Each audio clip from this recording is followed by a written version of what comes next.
हम पिछले दो हमारे जो व्याख्यान हुए हैं उसमें हमने अमेरिकी संविधान की विशेषताओं पर हम चर्चा कर रहे हैं। तो हमने पिछले भाग में ये दो विशेषताएं ली थी। एक तो बहुत छोटा सा हमने बात चर्चा करी थी, ये सबसे पुराना और लिखित संविधान है। और दूसरा जो मुख्य हमने एक विषय लिया था इसका विशेषताओं का एक संक्षिप्त आलेख के रूप में कि ये बहुत ही छोटा संविधान है और छोटा होने के क्या कारण हैं, और फिर इतना छोटा है ये 7 अनुच्छेद वाला संविधान, तो इसका क्या महत्व है, इसकी क्या महत्ता है, तो उस पर भी हमने विस्तार से चर्चा की थी।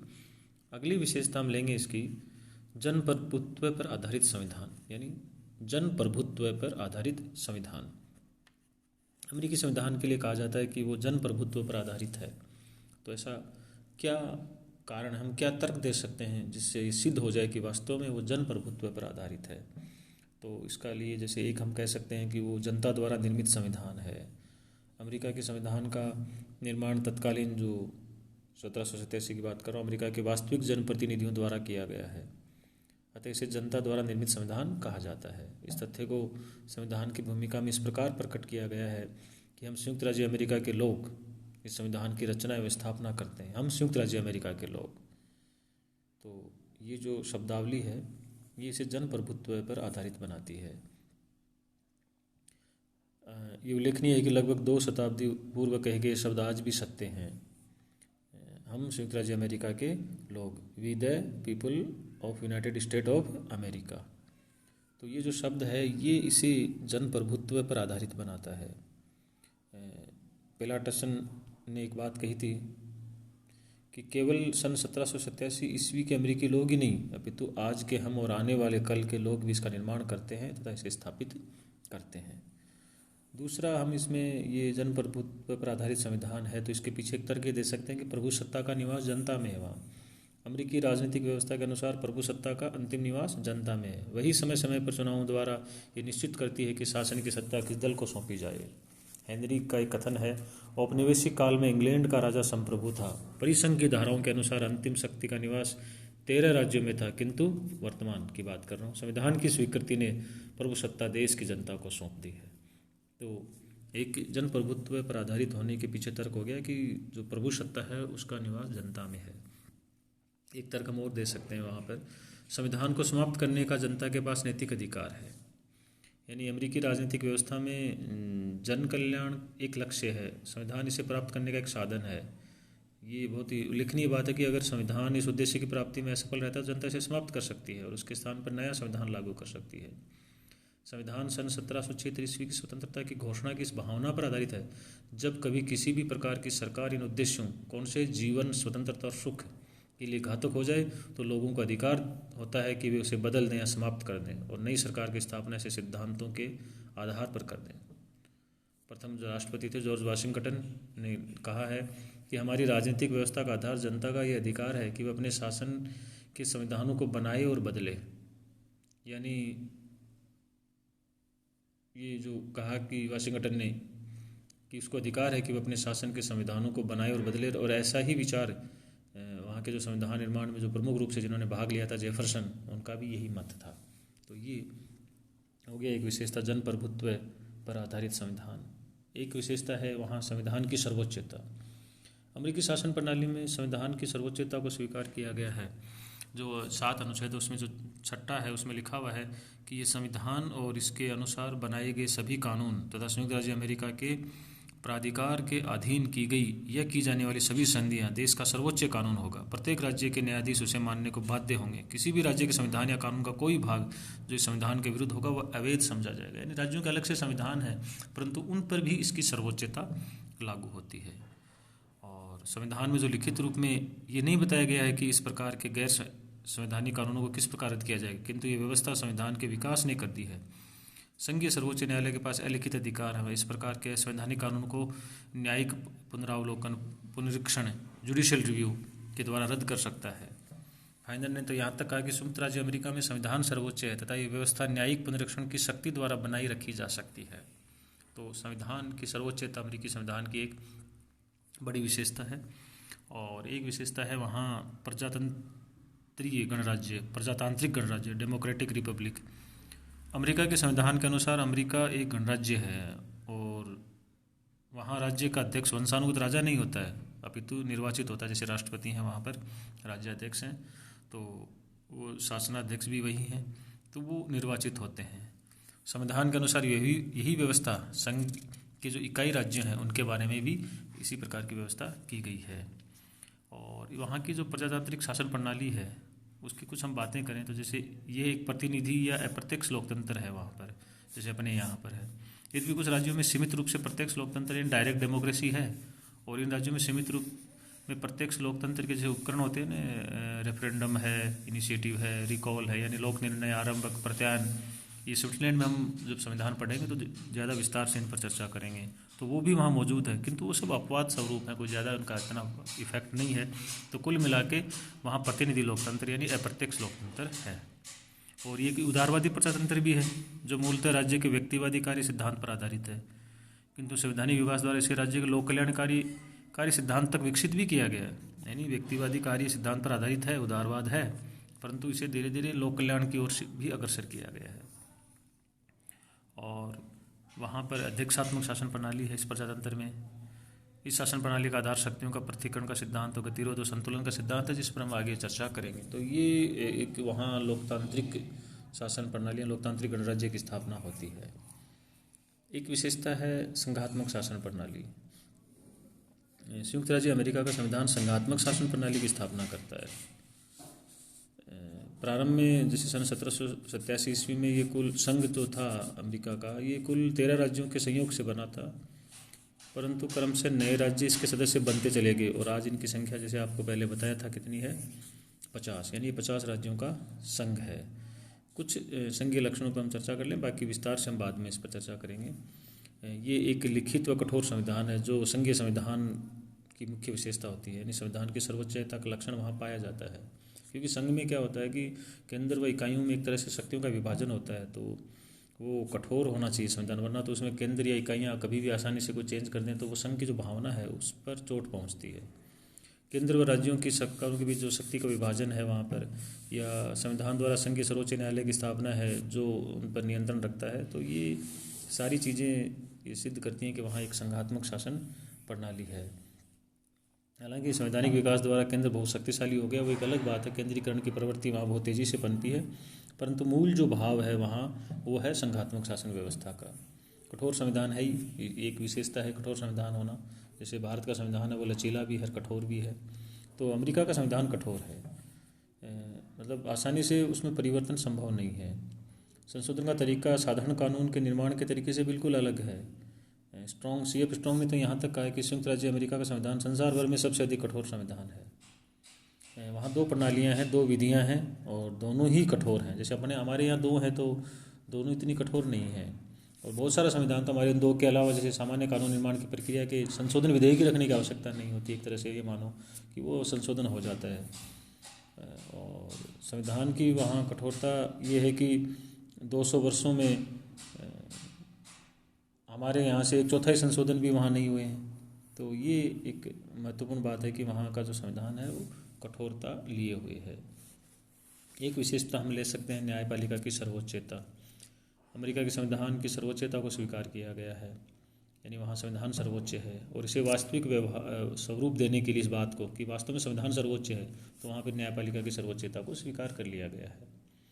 संविधान के अनुसार न्यायपालिका का अधिकार है कि वह संविधान की व्याख्या करे, उसकी रक्षा करे, संघ के जो विभिन्न अंग हैं, इकाइयाँ जो 50 हैं, उनके बीच उठने वाले विवादों पर निर्णय दे। और यहाँ ये उल्लेखनीय बात यह है कि संविधान ने न्यायालय को न्यायिक पुनरावलोकन का अधिकार नहीं दिया है। न्यायिक पुनरावलोकन की हम जो बात करते हैं ना, जुडिशियल रिव्यू के, कहते हैं कि अमेरिका में ही इसकी शुरुआत हुई थी, तो एक्चुअल में संविधान ने कहीं भी उसका उल्लेख नहीं है। ये तो 1803 का एक मार्बरी बनाम मेडिसन विवाद हुआ था, उसमें न्यायाधीश जो मार्शल था उसने न्यायिक पुनरावलोकन के अधिकार की बात कही थी, व्याख्या दी थी, तब से वहाँ पर ये परंपरा चली आ रही है। हम भारत के न्यायिक पुनरावलोकन के बारे में पढ़ते हैं या और कहीं भी पढ़ते हैं तो ये उदाहरण आता है कि दुनिया में न्यायिक पुनरावलोकन कहाँ हुआ शुरू, यानी जुडिशियल रिव्यू की जो बात है वो अमेरिका से हुई थी। और 1803 में केस कौन सा था, मार्बरी बनाम मेडिसन वाद था, और उसमें न्यायाधीश मार्शल ने अपने न्यायिक पुनरावलोकन के अधिकार का प्रयोग किया था। न्यायिक पुनरावलोकन के अधिकार का मतलब ये होता है कि जैसे कोई भी कानून बनता है या कोई अध्यादेश होता है या कोई आदेश होता है जो संविधान के अनुकूल है या नहीं, तो उसकी संवैधानिकता का परीक्षण करना, और मान लो वो अनुकूल नहीं है, संविधान के विपरीत है, तो उसको रद्द करने की जो शक्ति है का जो अधिकार है, वो जो सारी प्रक्रिया है, ये जुडिशियल रिव्यू यानी न्यायिक पुनरावलोकन, न्यायिक पुनरीक्षण कहलाता है। ठीक है। और इसके बाद में हम अगला एक विशेषता लेंगे, सीमित शासन का सिद्धांत, principle of limited government. America की आज़ादी की लड़ाई ब्रिटिश शासन की क्रूरताओं के विरुद्ध थी, जैसा हमने पहले पढ़ा है, देखा है, सुना भी है। अतः जब स्वतंत्रता प्राप्त अमेरिका ने नए संविधान की स्थापना की गई, तो उन्होंने ऐसी सरकार की स्थापना करने की कोशिश की जो व्यक्ति की स्वतंत्रता पर कम से कम नियंत्रण लगाए। इस दृष्टि से वेस्टर्न थिंकर में जॉन लॉक को हम पढ़ते हैं, जो सीमित शासन की बात करता है, उदारवादी विचारधारा की बात करता है। तो ये जॉन लॉक है या मोंटेस्क्यू है, तो उनकी जो उदारवादी विचारधारा थी, उनके द्वारा जो शासन के सिद्धांत थे, उनसे वो बहुत ज़्यादा प्रभावित थे अमेरिकी संविधान निर्माता, इसलिए उन्होंने सीमित शासन के सिद्धांत को स्वीकार किया। और ये उल्लेखनीय बात है कि न केवल मूल संविधान इस भावना पर आधारित है, अपितु प्राय उसका विकास भी इसी परंपरा पर हुआ है। सीमितता वाले लक्ष्य को ध्यान में रखते ही संविधान की सर्वोच्चता है, जनप्रभुत्व की श्रेष्ठता है, न्यायपालिका की सर्वोच्चता है, नागरिकों को जो मौलिक अधिकार है, या जैसे मान लो शक्ति प्रतिकरण है, उसमें गतिरोध व संतुलन का सिद्धांत, ये सब वहाँ एक तरह से सीमित शासन के सिद्धांत की पुष्टि करते हैं। और एक विशेषता वहाँ नागरिकता है, मताधिकार है। मूल संविधान में नागरिकता की परिभाषा नहीं की गई थी, नहीं बताया गया था इस संबंध में केंद्र और राज्यों में क्या स्थिति होगी, परंतु जो 14वां संशोधन पारित किया गया था, इस संशोधन के अनुसार संयुक्त राज्य अमेरिका में 3 प्रकार से नागरिकता प्रदान की जाती है। पहली, वंश के आधार पर नागरिकता, यानी उन सब बच्चों को दी जाती है जो अमेरिकी नागरिकों की संतान हो, चाहे फिर इन बच्चों का जन्म विश्व के किसी भी भाग में क्यों न हो। और द्वितीय, उन विदेशियों के बच्चों को भी संयुक्त राज्य अमेरिका की नागरिकता प्राप्त होती है जो अमेरिका की भूमि अधिकार क्षेत्र में जन्म लेते हैं। और देशीयकरण द्वारा नागरिकता प्रदान की जाती है। इस प्रकार की नागरिकता निश्चित शर्तों के अंतर्गत दी जाती है, जैसे प्रार्थी की आयु कम से कम 18 साल हो, संयुक्त राज्य अमेरिका में उसका निवास काल कम से कम 5 वर्ष होना चाहिए, नैतिक दृष्टि से चरित्रवान हो, राजनीतिक दृष्टि से संयुक्त राज्य अमेरिका की शासन प्रणाली का समर्थक होना चाहिए, यानी ये इस प्रकार, और राजभक्ति की भी शपथ लेनी होती है नागरिकता की उसे। तो इस तरह से ये हो गया। और अमेरिका में प्रत्येक नागरिक के पास, हम सब जानते हैं, दो नागरिकता है, दोहरी नागरिकता है। एक संयुक्त राज्य अमेरिका की नागरिकता और एक उस राज्य की नागरिकता जिसमें वह निवास करता है। जैसे भारत में एक ही नागरिकता है, भारतीय है। जैसे राजस्थान में है तो ये थोड़ी है कि वो राजस्थान की नागरिकता अलग है, भारत की नागरिकता ही होती है वहाँ, यहाँ पे। तो वहाँ ये सिस्टम है कि दोहरी नागरिकता है, एक संयुक्त राज्य अमेरिका की नागरिकता हो गई और एक हो गई वो जिस इकाई यानी उस राज्य का है उसकी नागरिकता। और अमेरिका में मताधिकार पर राज्यों का नियंत्रण है। विभिन्न राज्यों ने इस संबंध में विभिन्न व्यवस्थाएं की हैं, अतः वहाँ सभी नागरिकों को मताधिकार समान नहीं है। यद्यपि राज्य नस्ल, वर्ण, लिंग आदि के आधार पर किसी नागरिक को मताधिकार से वंचित नहीं करते हैं, तो भी वे मताधिकार के बारे में शिक्षा, आयु, संपत्ति आदि की शर्तें लगा सकते हैं, जिसके कारण अनेक नागरिक मताधिकार से वंचित रह सकते हैं। ऐसा है वहाँ पर। और एक विशेषता वहाँ पर है नागरिकों के मूल अधिकार। मूल संविधान से पहले तो 10 संशोधनों द्वारा नागरिकों को मूल अधिकार प्रदान किए गए थे। यानी मूल संविधान जो है उसमें जो प्रथम 10 संशोधन हुए थे, ये ध्यान रखने वाली बात है, वो सारे के सारे 10 संशोधन मूल अधिकारों को देने के लिए किए गए थे, जिन्हें सामूहिक रूप से अधिकार पत्र, बिल ऑफ राइट्स कहा जाता है। यानी अमेरिका के संविधान में जो प्रथम 10 संशोधन हैं वो मूल अधिकारों को प्रदान करने के लिए किए गए, और जिन्हें एक शब्द में हम बांधें या सामूहिक रूप से हम कहें तो बिल ऑफ राइट्स यानी अधिकार पत्र के रूप में इस शब्द का प्रयोग हम कर सकते हैं। इसके अतिरिक्त 13वां है या 14वां, 15वां ये संशोधन है, वो भी नागरिकों के मूल अधिकारों से संबंधित रहे हैं। कई तरह के वहाँ मूल अधिकार हैं, जैसे अभिव्यक्ति है, धर्म व्यवसाय की स्वतंत्रता है, जीवन और संपत्ति का अधिकार है। एक विशेष बात है वहाँ शस्त्र धारण करने का भी अधिकार है, कानून के सामने समानता का अधिकार है। ये सब चीज़ें वहाँ दी गई हैं। और दूसरी बात यह है कि वहाँ संविधान द्वारा दिए गए अधिकार है वो असीमित नहीं है, अपितु सार्वजनिक हित पर, क्योंकि उन पर प्रतिबंध लगाया जा सकता है। हम स्वतंत्रता, उदारवाद, सीमित शासन, ये सब बातें करते हैं, इसका मतलब ये नहीं कि वहाँ असीमितता है या वहाँ हथियार रख सकते हैं वो उनका, तो इसका मतलब ये नहीं कि उन पर नियंत्रण नहीं है। सार्वजनिक हित पर कभी भी प्रतिबंध लगाया जा सकता है। और गतिशील संविधान है, ये हमने देखा ही है कि संविधान है बदलती परिस्थितियों के अनुसार स्वयं को ढाला है, तो इसे गतिशील संविधान कह सकते हैं। तो एक विशेषता हो गई वहाँ पर। एक और विशेषता है, बड़ी मुख्य विशेषता है शक्ति प्रतिकरण का सिद्धांत, गतिरोध व संतुलन का सिद्धांत। यानी 2 सिद्धांत हो गए एक साथ, एक तो शक्ति प्रतिकरण का सिद्धांत और एक हो गया गतिरोध व संतुलन का सिद्धांत। देखो, एक तो होता है शक्ति विभाजन, और यानी डिवाइड करना, और एक होता है पृथक्करण यानी separation, the theory of separation of power, और एक डिवाइडेशन ऑफ पावर। तो इस चीज़ को थोड़ा समझने का ज़रूरी है। शक्ति विभाजन का मतलब है एक तरह से केंद्र और जो इसकी इकाइयाँ हैं उनके बीच शक्तियों का बंटवारा करना। जैसे मान लो 100 विषय हैं और उन 100 विषयों पर कानून कौन बनाएगा, तो संविधान में लिख दिया कि 70 विषयों पर केंद्र कानून बनाएगा और बचे हुए 30 विषयों पर, ये जो 30 विषय हैं इन पर राज्य कानून बनाएंगे। तो वो क्या हुआ, बांट दिया गया, विभाजन कर दिया गया कि ये केंद्र के अधिकार क्षेत्र में आएंगे और ये राज्यों के अधिकार क्षेत्र में आएंगे। और ये जो चीज़ है विभाजन वाली, ये एक तरह से संघात्मक शासन व्यवस्था का लक्षण है। एकात्मक शासन में तो होता है सारी शक्तियाँ केंद्र के पास होती हैं, और संघात्मक में क्या होता है, शक्तियों को विभाजित कर दिया जाता है, डिवाइड कर दिया जाता है, तो उसमें केंद्र और इकाइयों के बीच। और ये जो हम बात कर रहे हैं शक्ति पृथक्करण, सेपरेशन, इसका ये अध्यक्षात्मक शासन प्रणाली की बात है।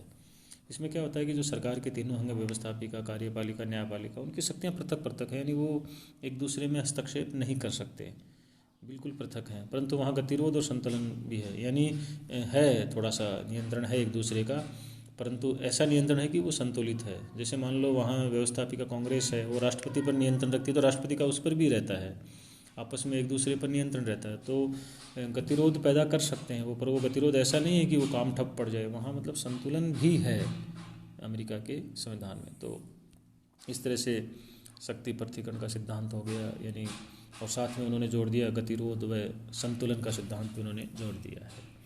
अब क्या महत्व है इस संविधान का, हम इस पर भी थोड़ी चर्चा कर लेते हैं कि संविधान में उदारवादी संविधानवाद के अनेक सिद्धांतों का पहली बार प्रयोग किया गया है। अनेक राज्यों के संविधानों पर अमेरिकी संविधान का आज भी प्रभाव है, हम देख सकते हैं भारत के संविधान पर भी इसका प्रभाव पड़ा है। और आज संयुक्त राज्य अमेरिका विश्व का सर्वाधिक शक्तिशाली प्रजातांत्रिक राज्य माना जाता है। इसकी तरक्की व शक्ति का कारण उसके आर्थिक राजनीतिक ढांचे में ढूंढा जाता है, जो कहीं न कहीं उसके संविधान में निहित हैं। तो कहीं मतलब है ऐसा कुछ कि विशेष महत्व रखता है वो, तो उस महत्व पर भी हमें थोड़ी चर्चा कर लें। जैसे संविधान शास्त्र के सिद्धांतों पर बना विश्व का पहला संविधान है ये सबसे बड़ी बात है। तो वहाँ इसकी महत्ता इसलिए है। आज भी अनेक लोकतांत्रिक राज्य हैं जिनके संविधानों का निर्माण संविधान शास्त्र के सिद्धांतों के आधार पर हुआ है, किंतु अमेरिकी संविधान विश्व का पहला संविधान है जिसका निर्माण संविधान शास्त्र के जो सिद्धांत हैं उनके आधार पर हुआ है। इसलिए इस दृष्टि से संविधान का एक विशेष ऐतिहासिक महत्व हो गया।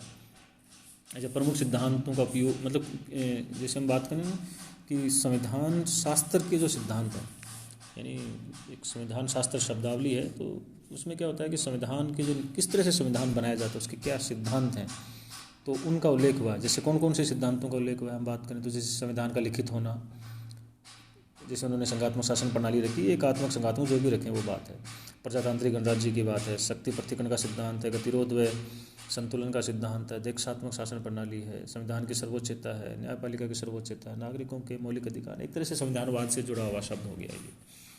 और एक महत्व ये है कि वो जीवित है, गतिशील है। सन 1787 में बनाया, संशोधन की प्रक्रिया कठोर है, बहुत ज़्यादा कठोर है, फिर भी संविधान में समय समय के साथ ही इसका विकास हुआ है। आज ये अतीत की यादगार के रूप में नहीं अपितु वर्तमान के साथ चलने वाला एक गतिशील व जीवित संविधान है। मतलब कठोरता के बावजूद उसकी गतिशीलता कारण उसकी व्यवहारिक लचक है। ये संविधान बदली हुई परिस्थिति के अनुसार नए प्रयोग करने में समर्थ है। तो ये एक इसका महत्व हो गया। और एक बात है, अन्य संविधानों के लिए प्रेरणा स्रोत रहा है ये। बाद के जितने भी प्रजातांत्रिक संविधान हैं उसको प्रेरणा प्रदान की इसने।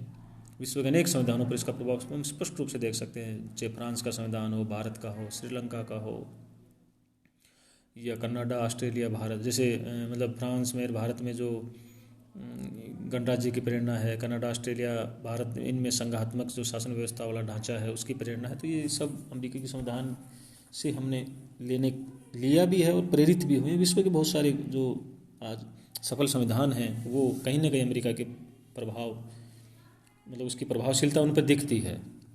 और भारतीयों के लिए तो विशेष महत्व है, क्योंकि भारतीयों के लिए संयुक्त राज्य अमेरिका का संविधान और उसका राजनीतिक ढांचा कई कारणों से महत्वपूर्ण है। संविधान के प्रति जैसे सम्मान है, अनेकता में एकता है, व्यक्ति की स्वतंत्रता एवं सामाजिक आर्थिक कल्याण की बात है, संवैधानिक व्यवस्थाओं का कुशलतम प्रयोग एवं विकास। तो ये जब सब चीज़ें हैं तो ये कहीं न कहीं हमें भी प्रभावित करती हैं और प्रभावित किया भी है। जैसे एक शब्द है अनेकता में एकता, तो अमेरिका विभिन्न नस्लों, धर्मों, संस्कृतियों आदि के वंशजों के संयोग से बना है, किंतु वहाँ के संविधान में इस अनेकता के बीच एकता पैदा की गई है, जिसके कारण वाल्ट विटमैन संयुक्त राज्य अमेरिका को राष्ट्रों का राष्ट्र, ए नेशन ऑफ नेशंस कहता है। इस दृष्टि से संयुक्त राज्य अमेरिका का संविधान हमारे लिए भी महत्वपूर्ण है, क्योंकि हमें ये प्रेरणा देता है कि संवैधानिक प्रयत्नों द्वारा अनेकता के बीच छिपी एकता को और अधिक मजबूत किया जा सकता है। इस तरह भावनात्मक एकता को सक्रिय ठोस रूप दिया जा सकता है। तो ये शब्द भी आप ध्यान रखें, वाल्ट विटमैन ने दिया था, और ये अमेरिका को वो राष्ट्रों का राष्ट्र, ए नेशन ऑफ नेशंस कहता है। ये विशेष शब्दावली है, इसका ध्यान रखें। और तो इस प्रकार से ये हो गया हमारा, हमने 3 भाग लिए हैं, और तीनों भाग में हमने अमेरिकी संविधान की जो विशेषताएं हैं, या किस तरह से किन परिस्थितियों में संविधान का निर्माण हुआ, और किस तरह से इसका विकास, क्या क्या इसके मुख्य लक्षण हैं, क्या इसकी महत्ता है, क्या इसका प्रभाव है, तो ये सब चीज़ें हो गई। तो अमेरिका के संविधान की प्रमुख विशेषताएं और उसका प्रभाव, उसका महत्व, इसका विकास, परिस्थितियाँ जिन्होंने इसका निर्माण किया, ये सारी चीज़ें। धन्यवाद।